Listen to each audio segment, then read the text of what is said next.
Hey guys, what's up guys? I'm so excited to sit down and to film this video. It's been a while since I filmed.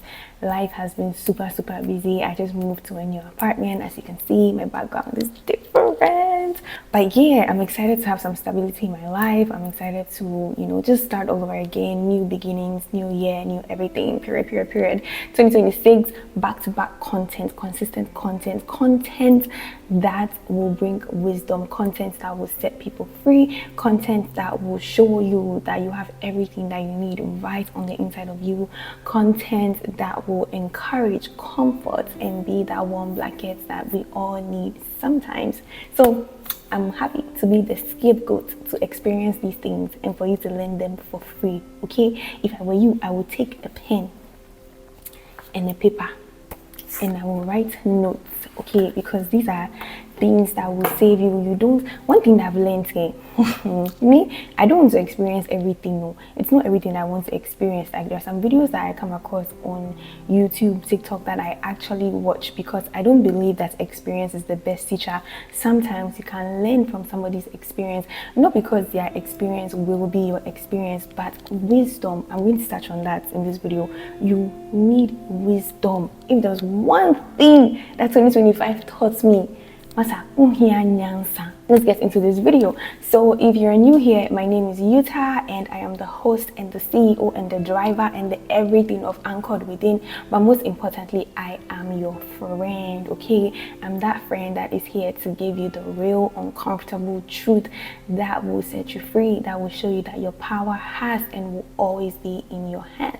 So welcome. I hope you realize that you do belong here. Okay, this is a safe space for everybody, and if you are touched by a word, if you get a light bulb moment, let us know in the comments. It may very well help somebody else. And if you don't get a light bulb moment, it means you are not listening and you are not applying your hearts to wisdom.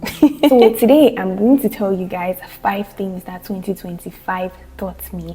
2025 was a year of recalibration. It was a year where God exposed my identity first to me. It was a year where God showed me big things in my dreams, in my waking life. I got confirmations from people. Like, it was a packed year, highs, lows, everything. But it was a great year and I learned a lot. But today I'm sharing with you just 5 things that I believe will be very helpful in 2026, because I believe that I learned these things in 2025 so that I can apply them in 2026. We don't learn something and drop it and move on. We learn so that we can apply when those same circumstances arise. Because the thing about life, there is nothing new under the sun. You are going to get the same experience over and over again until you choose growth over familiarity.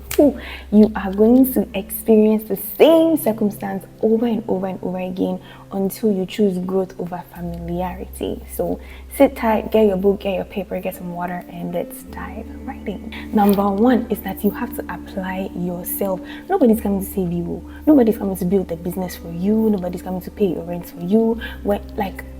You have to apply yourself. Those dreams that God has put in your heart and put in your mind, those desires that you have to build a business, to travel here, to do that, you have to get up and apply yourself. That content that you've been wanting to film,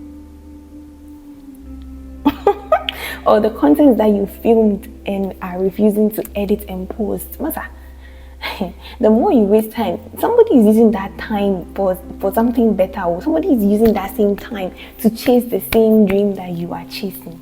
So apply yourself, get up. Ignorance is not bliss. Learn something. This year I am challenging myself to learn things, learn about my finances, learn about my spirituality, learn about vlogging, accounting, like just learn something. Like, you have a brain. You have a brain that can create and do all the unimaginable things, but you will sit down and scroll on TikTok. This year, reduce the scrolling. Ignorance is not bliss. Nobody is coming to save you. You have to apply yourself. I stay away a lot from social media conversations, but I feel like from 2026 onwards, you guys are going to be seeing me a lot more, being a lot more vocal on social media, because I have 2 cents on almost everything. Vision boards, I feel like vision boards are great, but you still have to apply yourself. If you have on your vision board that you want to be a woman of God, like me, I went on Pinterest and I took a picture of a lady reading her Bible and all that, but I still have to apply myself. I still have to sit down today, take my Bible, take my journal, read and write. It's not enough to just put it on a vision board, guys. Ignorance is not cute. So apply yourself. That thing that you want to do, apply yourself. Like, and what does applying yourself look like? Applying yourself looks like getting up and going to the gym when it works for you, finding a schedule that works for you, taking time out to read and do all that. Like, I learned that nobody's going to save me, so I have to apply myself. If I say that I want to be a gym babe, I want to be a gym baddie, if I say I want to be a woman of God, then I have to apply myself. I have to do the work, and I have to learn more and apply what I learn. So that's number one. Number two is that life is simple. Like in 2025, I realized that life is just do consequences, do consequences, do consequences, do consequences, cause, effect, cause, effect, cause. Life is just cause and effect. Success is predictable and failure is predictable. The day that I heard Miles Monroe say this, I had to sit up and be like, okay, so if I look at my life, what is the end that is predictable for me based on my habits, based on the things that I do, based on the people that I hang out with, based on my day-to-day? Is my end predicting success or is predicting failure? Like, nobody's ever doing you. Hey, God. Like, you're the one doing yourself. I'm saying too much like. But seriously, you're the one doing yourself. Like, life is very simple. If you get paid and you spend all your money on Gymshark or you spend all your money on food, Angel Gabriel doesn't need to descend from heaven to come and tell you that the next 2 weeks before you get paid again, you're going to be broke. Like, the time that you are wasting scrolling on social media, somebody is using that time to edit their videos, to learn a little more, to develop themselves. They are at the gym lifting, they are picking vegetables to eat for the week, and you are laying in bed scrolling, and you are saying that life is not fair. What's that? When I learned, like, I'm going to tie this number 2 to the use of time. I watched a video again, a sermon by Miles Monroe, and he was talking about how your life is basically how you spend your time. How you spend your time predicts what your outcome is going to be. If you're spending all your time in the McDonald's drive-thru, nobody needs to tell you that your stomach is going to be rolling on the floor. Because somebody else just finished lifting 400 pounds and they are going home to eat meat to repair the muscle, and you are scrolling on TikTok eating McDonald's. Your end is predictable, guys. Like, oh God, the day that this clocked to me, I just had to sit down. I had to re-evaluate my life choices. I was like, Judah,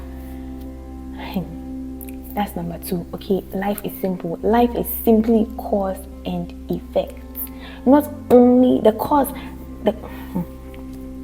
I don't want to go off tangents because I don't want this video to be too long, but the cause doesn't only have to be the physical action that you take. The cause can also be what, in fact, the cause is always what is going on up here.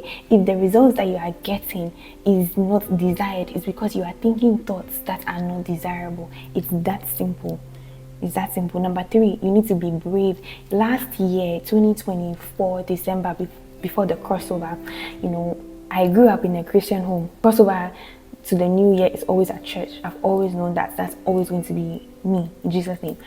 But 2024, I went to church and I prayed and I was like, God, what's the word you have for me for 2025? And the word that God gave me was audacity. 2025 was when I started this podcast.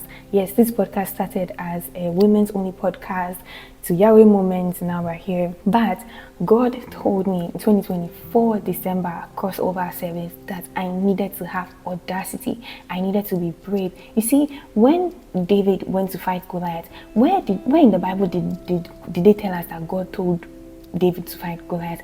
God never told David to fight Goliath, but because David knew God, he got to a point where he had the bravery and the audacity to say, who is this uncircumcised Philistine that is talking against the army of God? You need to be audacious, like times 100. There are people here that are selling drugs that don't work. There are people here that are selling creams that are killing people, but they are making money off it and they are able to sleep at night because they are audacious. And you have a product that will actually help somebody, you that has content that will actually lift somebody's mood up, you are leaving it for the wicked people to take all the wealth and they turn away. You need to be brave, you need to be audacious. And I'm saying all these things to you guys, but I'm saying them to myself too. Okay, yes, these are things that I learned, but I still have to remind myself of these things like every day, because I'm still a human being just like you guys, and life life be fucking all of us, okay? All of us really hard. So yeah, you need to be brave. You need to be able to go for what you want. Go for what you want. What you want is looking for you, but you gotta go for it. You have to position yourself in a way where it comes to you and it finds you easily and you find it. Okay, go be audacious. And I'm going to segue a little bit and tell you guys just something I've been meditating and praying about for some time now, and it's confidence. I'm like, God, confidence cannot come from anything external, but when I look within me too, I'm like, okay, why am I confident? Okay, I'm confident. I should be confident because I'm a human being. I should be confident because I know in my heart I'm a good person. Yes, but I should be confident because I know that the presence of God, the one who made the stars, the moon, the universe, the sea, is in me, that the great I am is in me, that I am God manifested here on earth. I am the tool that is in God's hands. That is where your confidence should come from. That kind of confidence is unshakable. Nobody can do anything to you because you are working with the consciousness of all the divine that is within you. Okay, that's that. Number 4, get wisdom. You see, I read the book of Proverbs a few years ago and I started praying for wisdom. Every time that I pray for wisdom. Every time I'm like, God, I pray for wisdom, I receive wisdom. Wisdom is basically knowing the right thing to do and doing it. Wisdom is knowing the right thing to do and doing it. That is what wisdom is. Knowledge is getting the information, but you can have the information and know the consequence of the nonsense that you are doing and still choose not to do it. Like people who are in the McDonald's line right now, they know that after eating this meal, they will get that dopamine hit, they will feel satisfied, but then later on, they're going to feel sluggish and tired, but still they are going to get up tomorrow and go join that McDonald's line. Like that man hasn't texted you. You know that the right thing to do is to block him, but no, you are making excuses. You know the right thing to do is to let that relationship die in 2025, but you are still trying to let it. You see,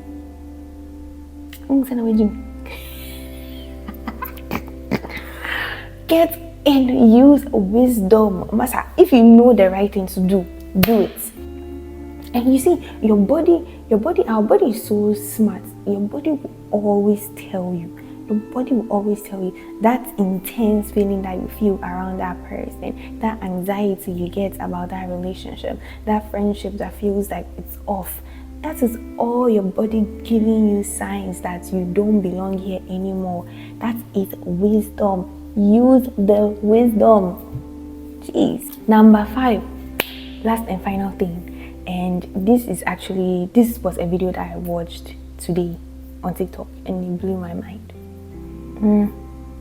Your life is basically a project. You are not here to find yourself, you are here to build yourself. So it's not like your ideal self is somewhere that you need to go and find and discover. No, it's something that you are building, you are chiseling, and you are tweaking, and you are fixing. Do you get? It's like you are building a house. Your life is the house that you are building. But the problem is that we are not committed enough. Like, we're all looking for somebody to be committed to us, but we're not even committed to ourselves. You're not even committed to the version of you that God wants you to be in 2026. You're not even committed to your dreams. You're not committed to your goals. You're not. Jesus Christ. And every relationship that we have outside of us is only a reflection of the relationship that we have to ourselves. So if you are not committed to you, how the fuck do you expect somebody outside of you to want to commit to you when you are not even committed to yourself? You say that you're going to do this and tomorrow you are not doing it. Say that you're not doing this anymore and then you are doing it. Like, you don't even trust yourself. You don't have a relationship with yourself, a healthy relationship with yourself, and you're expecting to have a healthy relationship with somebody else. It's not gonna happen.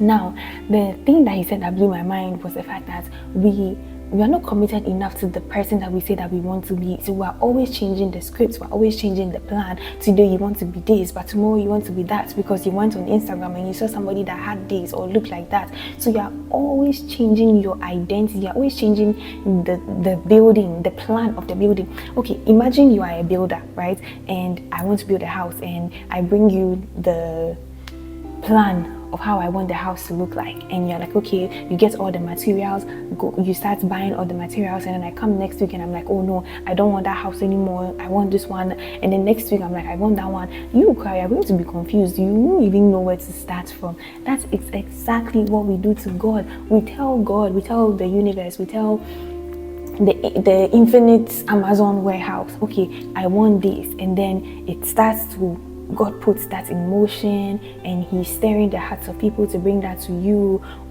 But then tomorrow you want something else, and then tomorrow you want something else. Yeah, what is the order that you're actually placing? So be committed in 2026. Be committed to you. Be committed to your goals. Be committed to the person that you say that you want to be. Because the thing is that you think you have time, but Job, the Bible tells us in Job that our days are numbered. And then David also tells God to help him to number his days, because you are here on borrowed time. Okay, you're not here to live forever. So be committed to yourself, be committed to God, be committed to the version of you that God showed you that you want to be.